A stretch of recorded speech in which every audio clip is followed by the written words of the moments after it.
Welcome to my second podcast episode. I recorded one last week and everyone's been so kind with their feedback and positive. I thought I'd give it another go. So my name on Instagram is Orchid's Heart. That's where I primarily share my creative projects. I'm based in Birmingham. I live here with my partner, and today I'm having a go at using a different tech setup, and I'm in a different part of the house, so I wanted to see what the light was like in here, and what it was like using a proper camera. So the viewfinder thing is very far away and I can't really see what's going on. This is actually the second time I filmed this because I'm so small on the screen. I didn't see the first time that I had a weird flicky hair thing going on through the whole thing. Normally I wouldn't care, but it was quite distracting. It was like a full-on sticky out tail the whole thing. So yeah, doing it again. That's okay. What can I say? So first of all, full disclosure, I did not knit this. This is actually a vintage Laura Ashley, which is one of my favourite things to wear. I bought it in Paris actually in a charity shop for €3, I think. I was shocked. And it's so lovely. It's 100% lamb's wool. I have worn through both elbows. Both elbows have been darned, and maybe I'll share a close up of that. I darned them in Jameson's of Shetland. The blue that I had was quite similar to the blue in the cardigan, so it kind of blends quite well. And it's felted up a bit. So I love this. It's lovely and warm and it goes with a lot of my clothes. But just now I'm already spotting there's a few more places that need a bit of mending. And whoever owned it before me did some rather dubious mending on it, which maybe I need to try and do something about. But yeah, so not my work. Possibly a machine's work.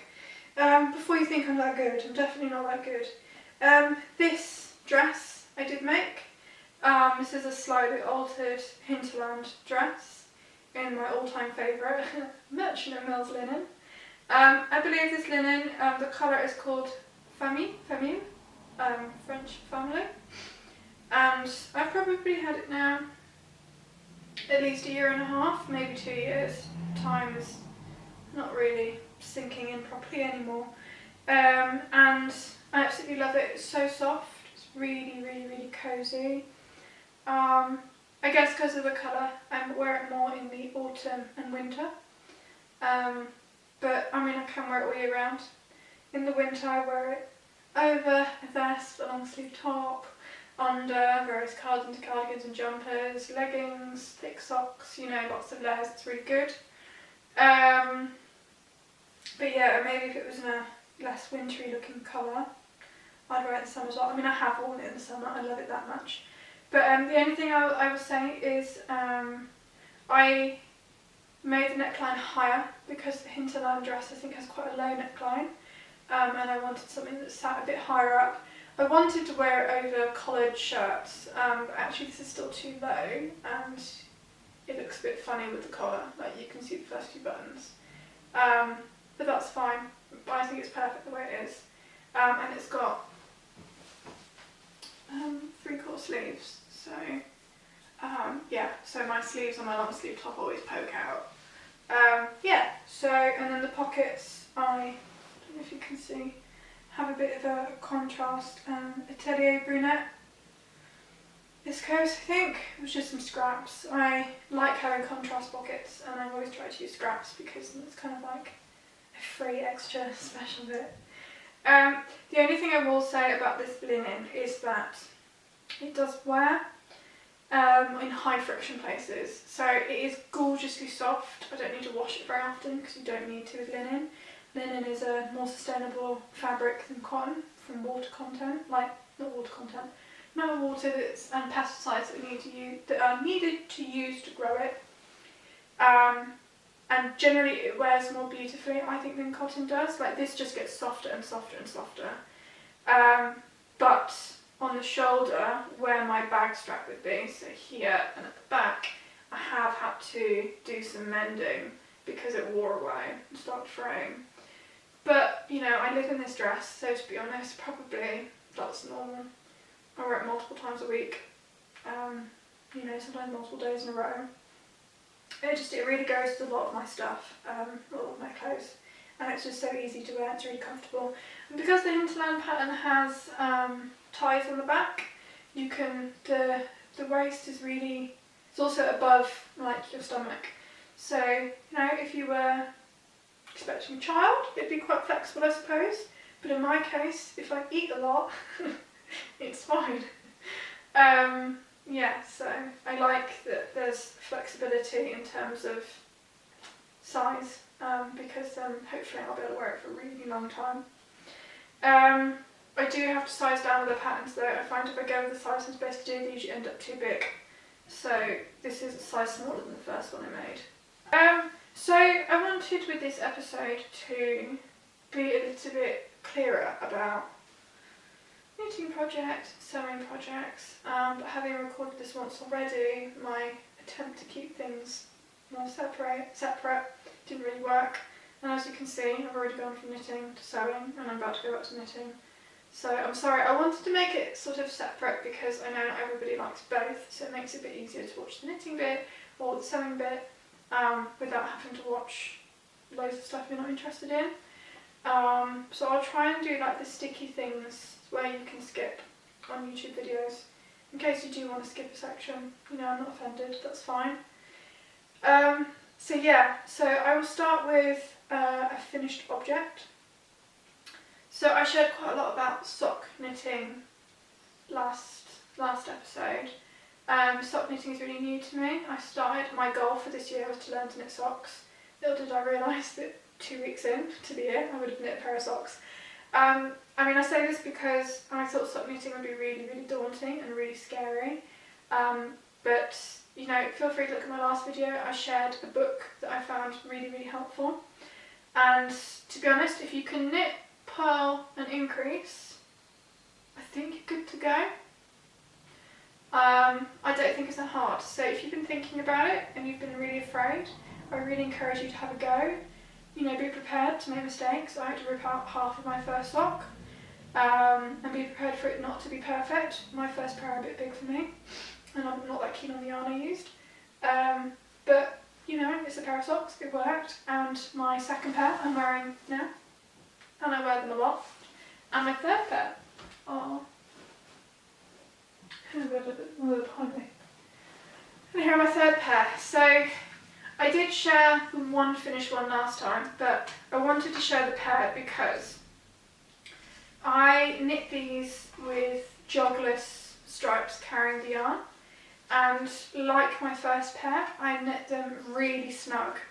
So I was a bit worried that the extra, you know, carrying the yarn and the jogless stripes might make it a bit tighter and not so cosy, and maybe too small. So I was kind of worried. This yarn is the Amble yarn by Fibre company, and I talked about it a lot last time, so look at that if you want to know more about it. But there is alpaca in there, and I think that might be why they grow a little bit. Not a lot, just a little bit. So I have worn these once, and they have done that little bit of growing, and they fit perfectly. I love this sock yarn, it's so soft. It's so much warmer as well than superwash yarn. And I'm not saying that to be a yarn snob. There's various reasons why you might or might not want to use superwash yarn, and that's completely, you know, everybody's own decision. But I get really, really cold, especially in this house. You can't see, but we don't have any curtains or carpets because I have a really bad dust mite allergy. So it wasn't something I discovered until I moved to France, where there are no carpets and curtains, but a lot of my breathing problems I was having, especially as a student, were coming from having things like carpets and curtains. So we have none of those things in this house. In fact, I think this sofa is probably the only item of real soft furnishing we have. You know, cushions and things. So there aren't really many places where dust mites and stuff can hide. The downside to that is we have wooden floorboards and they're full of gaps, and the wind comes up through them and it gets incredibly, incredibly cold. It's probably not very energy efficient, but to be brutally honest, I couldn't really breathe before and now I can. and if it's a toss-up between breathing and being warm. Sorry, yeah. Being cold and being able to breathe, not being able to breathe and being warm, I would actually rather be cold. And my partner doesn't care, so... And we quite like the aesthetic of bare wooden floors, so it's fine. But yes, so it is incredibly cold in this house, and I think especially after spending a winter working from home, I'm starting to realise the importance of real wool to stay warm. I mean, I kind of already knew, but I've kind of also never been this cold through winter before. So probably I won't get that much wear out of these before it starts getting too warm to wear them, but that's okay, you know, I'll put them away, and then when it gets cold again, I know I'll have a few pairs of really toasty socks to get me through next winter. But realistically, I will be wearing these, and then another pair or two on top. Luckily, my mother has knit me quite a few pairs of socks, and they're all a little bit big. I knit these on 2mm needles and cast on 60 stitches. She's done all of hers on 2.5 with 64 stitches, so all of her socks fit over my socks, which is lovely, you know. I'm wearing mine and hers at the same time, and it keeps me a little bit extra toasty. So yeah, that's that. Obviously I've done quite a bit of knitting prior to starting to record these. Not that much because I'm a fairly new knitter, and probably have only been learning to knit for the last 2 years, and it's been in the last year where I guess I've really started to pick up confidence. So I might occasionally share previous projects like I did last time, and I wanted to share one with you today that I knit sometime last year. I can't really remember where, but because it was one of the projects I knit where I started getting a little bit more confident, and I think it's quite a good project to take you perhaps from later beginner with a bit more. So this is the Braddock Hat. I'm not going to put it on because I've got my hair up, and it is a really lovely pattern because it's got a really good texture, but the texture is achieved using only knit and purl. There's no cables, so from that perspective it's quite easy. There's no weird stitches. There's just, I think, increases and decreases, and then the rib at the bottom. And then when you get to a certain point with your decreases, you pull it like a drawstring, so you don't even get that small. So it was quite easy, and I really enjoyed it because the texture was a lot of interest without being too challenging. You just kind of got to keep track of where you are. But with plenty of stitch markers, it's really easy. I will just say that, you know, once you've done your first round of the patterns, with the pattern stitches, with all the stitch markers, I would just double check you've got enough stitches in between each stitch marker, and then probably you'll be fine, you know. It took me some time because I'd never done it before, but after doing this I had a bit more confidence, and you know, that's good. And the good thing about this pattern is you can kind of wear it as a slouchy beanie shape, or you can roll up the ribbing and have it as a more form head fitting hat. So yeah, the yarn I used was by Marina Skua. She hand dyes yarn, and if I can find the colours, I'll pop them down below. I did actually buy 3 colours, a skein of each, these 2 and then a yellow, because I saw I posted them on Instagram together and they were so lovely I wanted one of each. I was going to put yellow bubble on top, but I decided bubbleless was more wearable for me because I could put my hood up over the top. I get really cold ears, I just get cold, so sometimes this isn't enough. In fact, I have actually, when it got really cold, I started wearing an old hat with this over the top and a hood, because that's how sensitive I am to cold wind.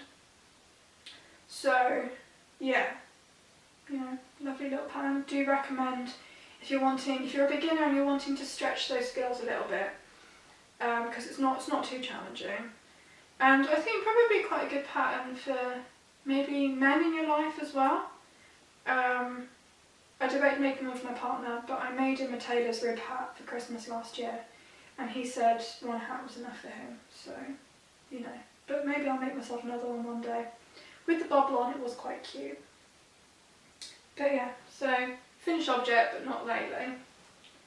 I'm just going to have a bit of something to drink because my throat is getting a bit... I mean, maybe I'm fulfilling a knitting podcast cliche here, but in case anybody asks, this mug isn't anything special. I bought it in a car boot for 50p, but it is my favourite, so there we go. And I will say, because I am a bit of a tea snob, this is Earl Grey, and it's the only Earl Grey I'll drink, and because a lot of Earl Greys nowadays don't have real bergamot flavouring in them, or it's something synthetic, or it's not in there at all, and I have to say when I drink Earl Grey tea anywhere else, it doesn't taste like Earl Grey tea, it's disgusting. I blame my mother totally for this because she brought me up on this particular tea.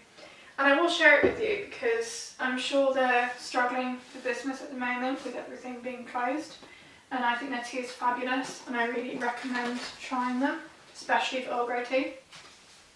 So, Gileads of Bath, you can buy their tea online, and where I did some of my growing up wasn't that far from Bath, so we would get the train to Bath for the day and I would buy my tea from there.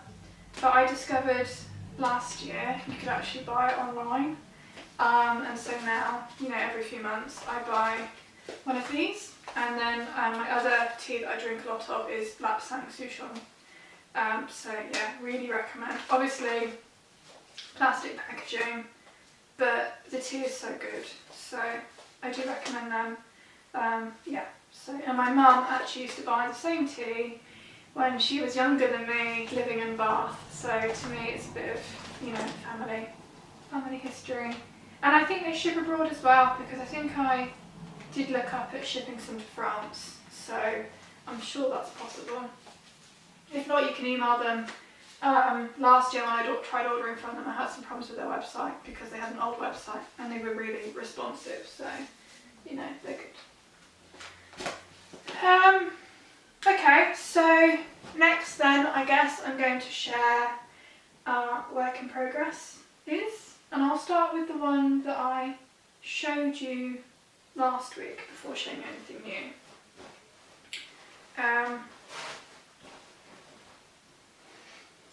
So, this is my Fisherman women's sweater, knit in Woolly Mammoth Natural Sock DK, which is so squishy. Now, I've done the short rows, so I haven't done very much, I've just done to the point where you finish the short rows, which is usually something I'm really scared of. And because I'm not using quite the right weight of yarn for the pattern, this is a bit of an experiment. I've sized down the needles and gone up a size in the pattern. So I wanted to knit maybe down to here and then try it on just to make sure it was fitting. So I'm going to keep going, but I will then afterwards rip back because there is a problem basically. So in the pattern you do Japanese short rows, which if you've not done before, are actually quite easy. I'm scared of short rows, and actually the Japanese short rows were really, really straightforward. So that was lovely, and she links to a good video in the pattern that explains it, so that was really easy. The problem I have with the pattern, and I think it's a problem in the pattern, I don't think it's me, it says when you're doing the increases on the knit side, make one right, make one left, when needed, but on the purl side it just says make one purl, and I didn't know whether it was right or left, so I made it up, and I obviously made it up wrong. I did try looking it up, but when I looked up make one purl, there was no make one purl, it was just make one purl left or make one purl right, and I couldn't tell which one I needed to do, and I found it really stressful, and I just buried my head in the sand and just made one. If you don't know what I'm talking about, it's increasing a stitch. So, and I'm going to put a clip in here that I filmed on my phone. Basically what's happened is on one side I've got like an eyelet increase pattern, and on the other side I don't. So where I don't, that's how it's meant to look, where the increases aren't so visible. and the eyelet increases are where I've done the pearl increases, and it's wrong. Now if it was symmetrical and I had eyelets on both sides, I'd probably leave it. But because one side is correct and the other side isn't, and it's quite visible, both sides are different, I think it's going to be really obvious when you've got it on. So I'm going to have to do something about it. So, you know, if you know anything about pearl increases, making one on the pearl side, and maybe you have some ideas of resources I can look at that might solve that problem, let me know. I'm going to keep going and do a few more rounds because the next couple of rounds are cables and bubbles, and I've never done those before. So it's kind of, I think it's quite nice to practice, knowing it doesn't matter if I mess it up or it looks a bit untidy, because I will do it again. But probably I'll only do another couple of inches and then decide whether or not the size is working for me. I mean, it goes over my head fine. The stitches themselves look really neat, doesn't look stretched out, so I'm optimistic. It's just a shame, you know, I would have liked not to have done it again, but there we go. I guess I should mention this. It was something I was going to talk about last week, because last week it was just pieces of fabric, but my video got too long, so I cut it out. I'm very lucky. The fabric company Minerva Crafts, they sometimes send me fabric in exchange for writing a blog post, and that's what's happened with this. And the blog post I'm probably going to put up around the same time I put this video up. So the fabrics, this one and this one, are by a company called Art Gallery Fabrics, and they're really, really nice quality cottons. I chose them, so I chose this quite striking bug print, and then this blue abstract patterned contrast, and then the rest is just stuff I already had. So because the pattern is quite striking, I kind of, yeah, I really like it, but I would never wear it, so I knew I was going to make a project bag with it. And there are a few new skills, well, a new skill in here which I'm going to share with you. But yeah, it's just quite a basic, sort of basic shape with the corners stitched in, so it's got a flat bottom. And then I've put one of my logo patches on, which is just a rubber stamp somebody made for me, and I've printed using a particular ink that you set with heat, so you can iron it, or you can put it in the tumble dryer. I iron them, and then it's washable. So I use this to make tags for a lot of my handmade items. It's got buttonholes at the top, and then a tie so you can close it. But the new skill that I put into this was this pocket. So I've never done this before. It's got like a pocket bag situation, like you'd have on a handbag or something like that. But that was something that I'd not tried, so that was quite a good skill to learn. And quite useful, you know, because, so that project I just showed you has the stoppers on because I put an extra cable in so I could try it on. And so that I've taken the needles out. So the needles I'm using for that project are currently in that zipper, along with the ball band for the yarn. So, you know, just keeping track. But I could put all sorts of things in there, you know, tape measure, stitch markers, lip balm, anything, you know, scissors. So yeah, it's quite a big size. I can fit all of the balls of yarn for that jumper in there, but I was getting into a bit of a tangle, so I decided to take those out. But yeah, so that's that project. So that's everything that I've probably shared or shown something of before previously to you. Now I've got a couple of new things to share, which all fill me with quite a lot of excitement actually. Maybe this is a bit, I don't know, knitting nerdy. And so I cast on the socks that I was going to make for my mother. Now I was going to do hers second and start with mine, but mine I want to knit with the leftovers. So I got really impatient and just cast hers on. And I'm really, really proud. So I will have to do, I think, a close-up on this one. But the pattern is the Rowhouse sock pattern. And I've never done colour work before, so maybe I've said this to you already in this episode. I've lost track of what I said and what I haven't said. Yeah, and I'm in love. Again, I will say people that have been putting off doing colour work, it's not that bad. if you pick a pattern that's not too complicated. And I've actually had this one in my Ravelry favourites for ever since she released it, which I think is probably years at this point. Probably from before I could even knit. I remember seeing it on Instagram and being like, oh my god, I want those socks. But I can't even knit, so how's that going to happen? Maybe I can persuade my mother. She said no. But yeah, so I was really excited to finally buy that pattern and have a go. And the good thing is the colour work is quite early on, so if you mess it up, you haven't got that much to undo to start again. So yeah, this is all the colour work done for that sock. The rest is now just going to be in dark green. And they make you size up a needle to do the colour work, which I think is fairly standard practice for most people because colour work tends to be a bit tighter. And I mean, it's not totally perfect. There is one bit in the back where it's a bit wonky looking, but that might even block out. I'm not convinced it is a mistake. We'll see when it's blocked. So I am really, really, really pleased. But I'm going to hold off being too excited until I've finished or done maybe a substantial amount more, put on some scrap yarn and like checked I can actually get it on my foot and my leg, because apparently colour work makes it less stretchy. So once I've passed that test and it's on my leg, I'm, you know, I'll feel proud. I mean, I already feel proud, but you know, I will know that it's good. So yes, Rowhouse socks. Progress on that. I think I'm saying quite a lot, and I apologise. I think it's a confidence thing, so hopefully with practice that will go away. Also, I feel like I'm losing my voice a bit because I've been speaking to myself for quite a while. So apologies for that.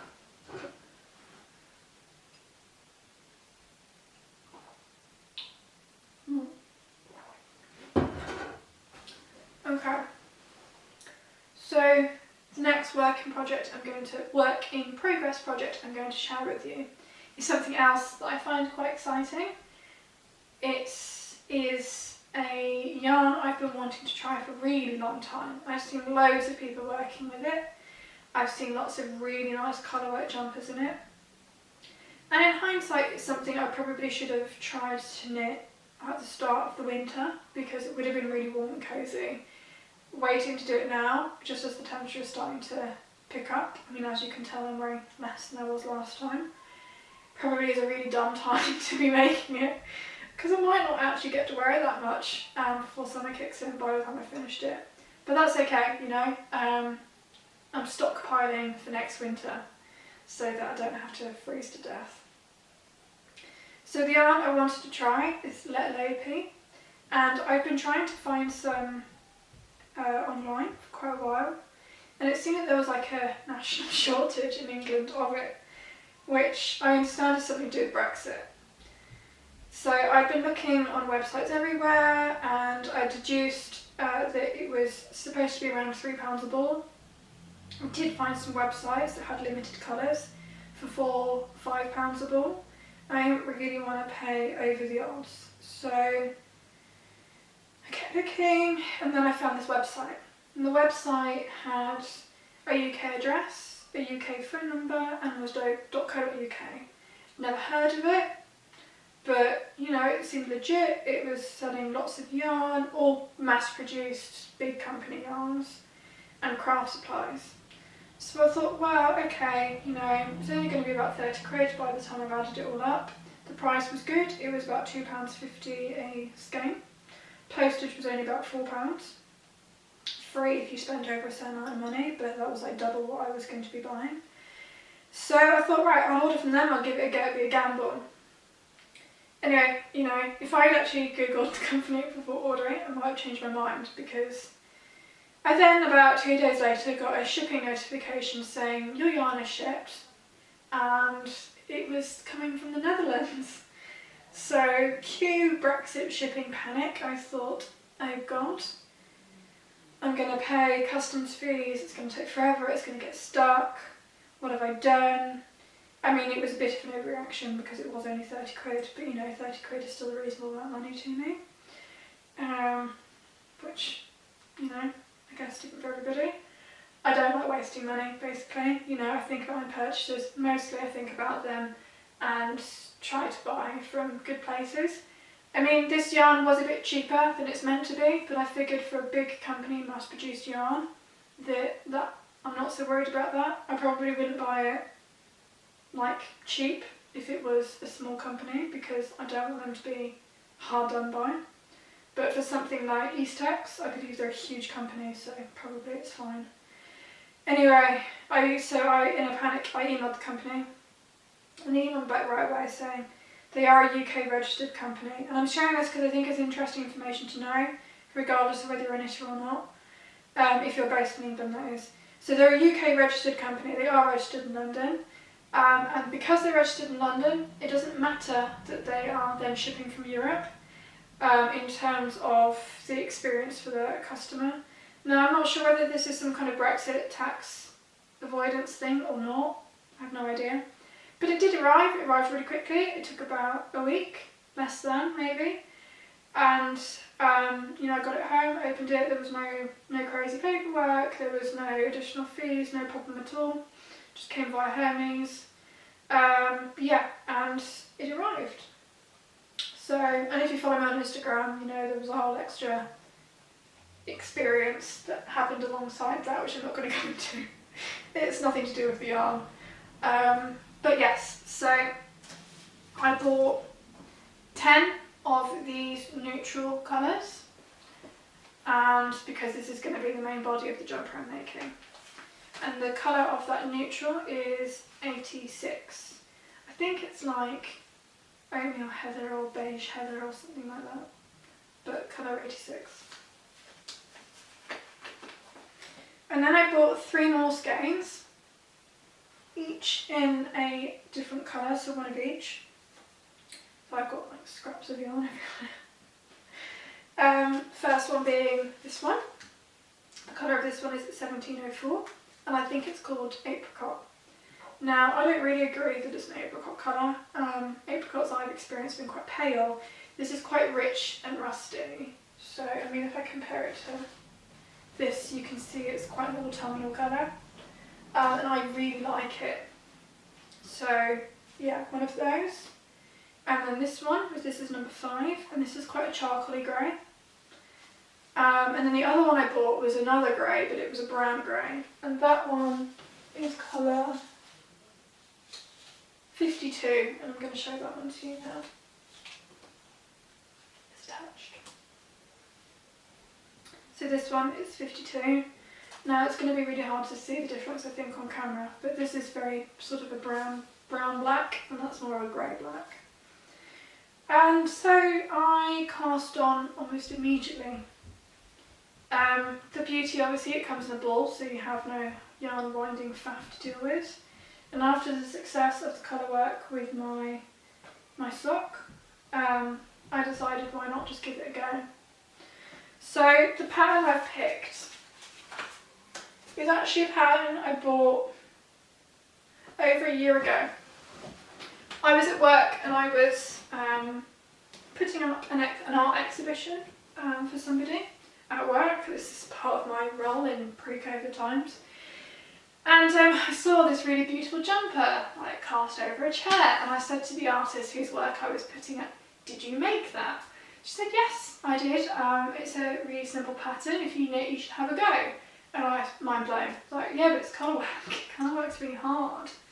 And she said, no, it's really easy. Because you do the colour work yoke, and then the short rows are underneath the colour work yoke. So you're not having to deal with short rows and colour work at the same time. So the pattern, and again I'll insert some footage of this, is the Fern and Feather. And it's just, you only use 2 colours at once, you're never using 3 colours, and it is quite a basic chart. I say that now because I've had a go, and it's really not that bad. So I've done, I think, 8 rows. And it is really thick and squishy and rough. And I don't know how well I'll be able to wear this, but I have knit the 3rd size. I could have knit the 1st size for my bust, but because I've never worn Let Lobe before, and it is quite rustic and it has got lots of hairs, I don't know if I'm going to find it itchy. and I really liked the idea of knitting something super thick I could wear over cardigans. I do wear jumpers I've already got, multiple layers of clothing next winter, or when we go camping and things like that. So it is going to be a super thick, warm, cosy jumper. And I've dropped some stitches. Let me rescue that. I need to put it on a longer cable. I've got to the point where I need a longer cable. But yeah, so here we go. The start of another jumper. So yeah, I've got quite a lot to go at the moment. 2 jumpers and a pair of socks. But that's okay. I want to break from the woolly mammoth one anyway, the one that I'm going to rip out. So probably I'll do the yoke on this, and then I can do the short rows, and then when I get to the bit that's just quite plain, I can do that in between work and, you know, the easy moments where you need something easy that's just stocking that, and then go back and readdress the other jumper. So that's that. So maybe the last thing I'm going to share is some natural dyeing, something else that I've been really excited by. So I've done some natural dyeing before, with varying levels of success, I guess. Some things go really well, some things go not so well, but you know, that's okay, that's part of the process.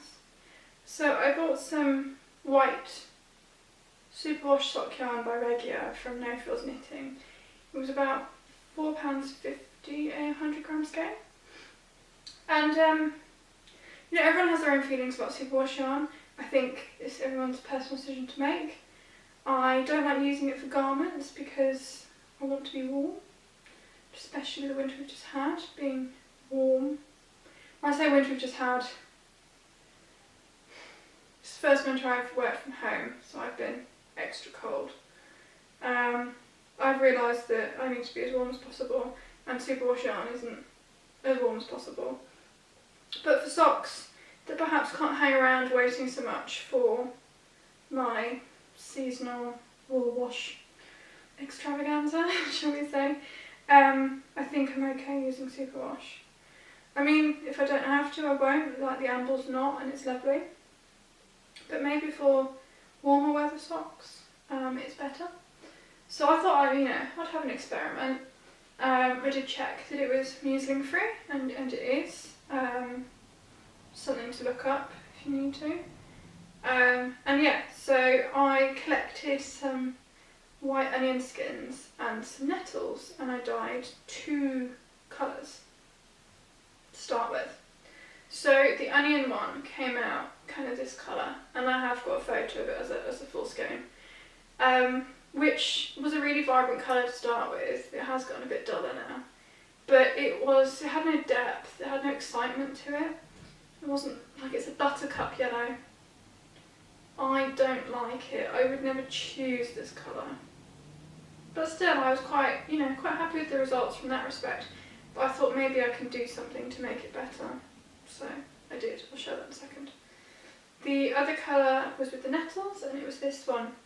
Now, I've seen Rebecca Desnos, who does a lot of natural dyeing, get some really nice colours with nettles, but more on plant fibres rather than animal, which this is. But I mean, it's still like a greeny grey. Initially I was quite underwhelmed and maybe a bit miffed, but I saw Harriet Wildwood Stitches, I think her name is.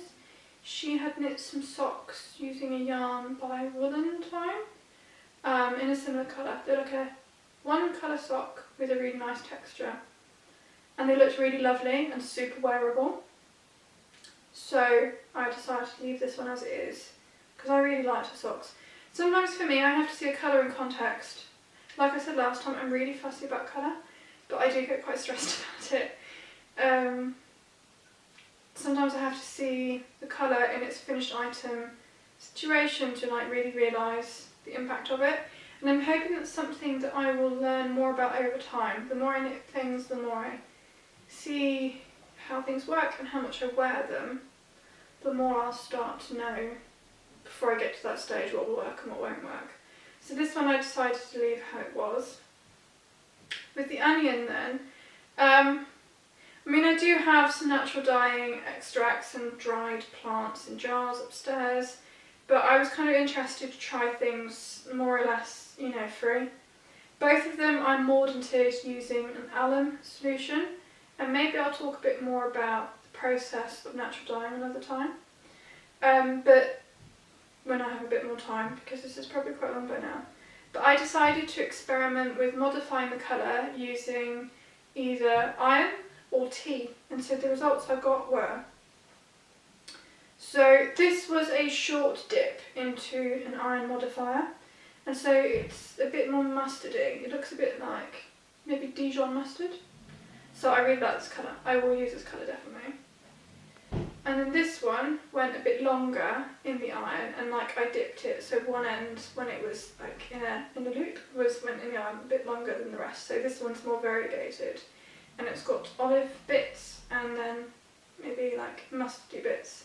So I quite like this one as well. I'm interested to see what it looks like when it's knit up. This little scrap was in iron quite a long time. I understand the longer you leave yarn in iron, the less strong and less long lasting it is. So I don't know.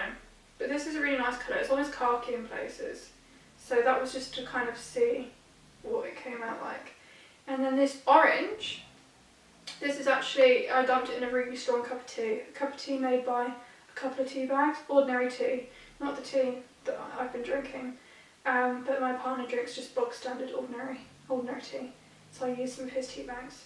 And it came out this like really nice orange colour. I'll insert a picture because initially it was quite pink, and then overnight it sort of shifted in colour. So yeah, really happy with these. I think they'll be really good for making some socks in my kind of colours. So yeah, very happy. Oh yeah, and it looks like I've got a little bit of space left on the battery and camera, so I'll chat about this quickly. And I've recorded some footage before of me making it. Someone said they were quite interested to see me making things and talking a bit about my houseplants. So first I'll introduce you to, I think it's Calathea. He's not very happy at the moment. Most of my plants survived the winter. I only had one main casualty. So I'm not really a plant expert, so apologies to the person that was asking about houseplants. But I'm going to film a couple of clips separately of some things that I'm thinking about at the moment that I'm working on. So yes, this is my Calathea. And if you have any tips on making them happier, please share, because he's definitely not very happy at the moment. This is just a disused bread bin. There's a pot inside it.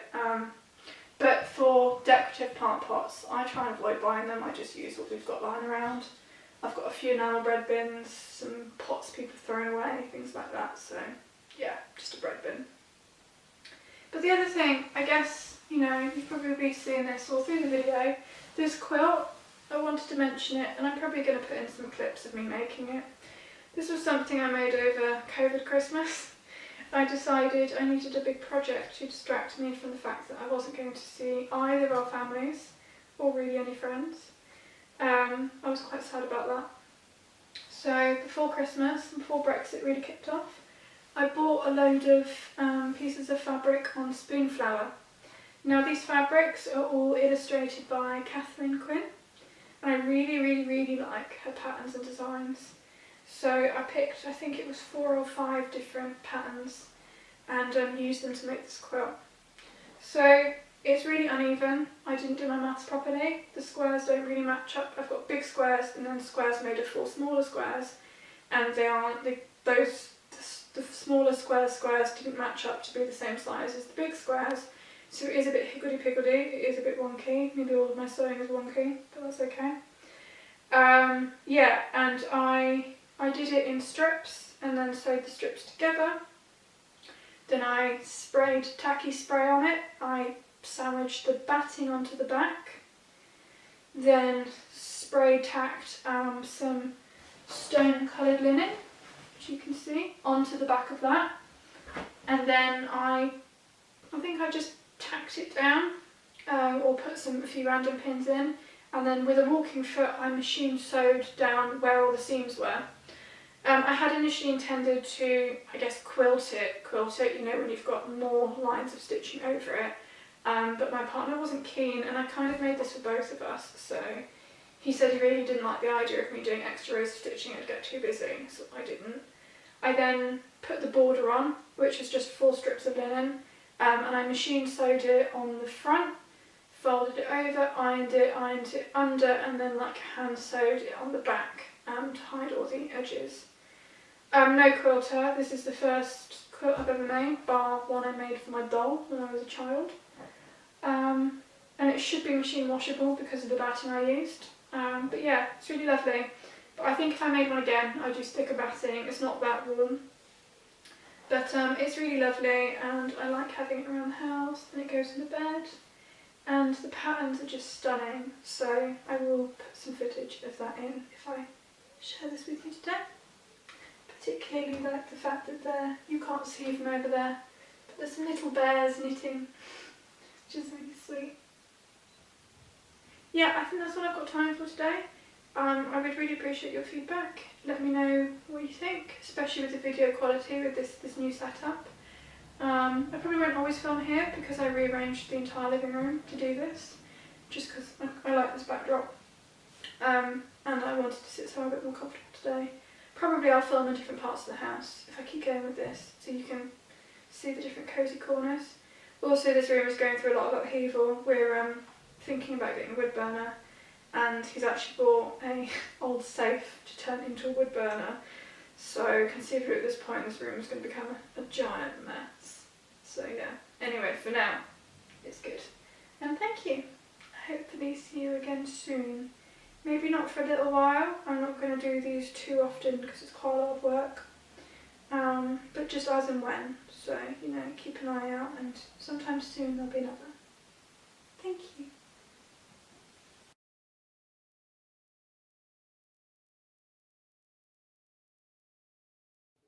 So here's a bit of a houseplant situation going on for you. Some rather sad looking aloe vera. But this one on the right in the bigger pot keeps producing babies, so we can't be that unhappy. But I think it might be time to move it out of the windowsill and somewhere else. So we'll see. Although I have been enjoying having them next to my work desk. And then here, this row of terracotta pots with nothing much going on in them at the moment. These are really exciting. I have planted some ranunculus corms in there. Apparently you can grow them inside, so this is an experiment. I will show you in a few weeks when they start popping out whether it worked or not. And my very sad palm, who's very unhappy. So again, if you have any tips, let me know. I inherited this one from a past lodger, and yes, I don't know whether it's going to make it or not. So there you go, let me know your thoughts. And then finally, I'm bringing you into the bathroom. I'm sure not many knitting podcasts have taken you into their bathroom before. But this plant here, this avocado, is something I wanted to share because it's got leaves. Can you see? Is it focusing on the leaves? It's very exciting. Look at those roots. You can see them. And maybe next time I'll share my germination process because I've tried multiple times and this is the first time I managed to get one to actually germinate.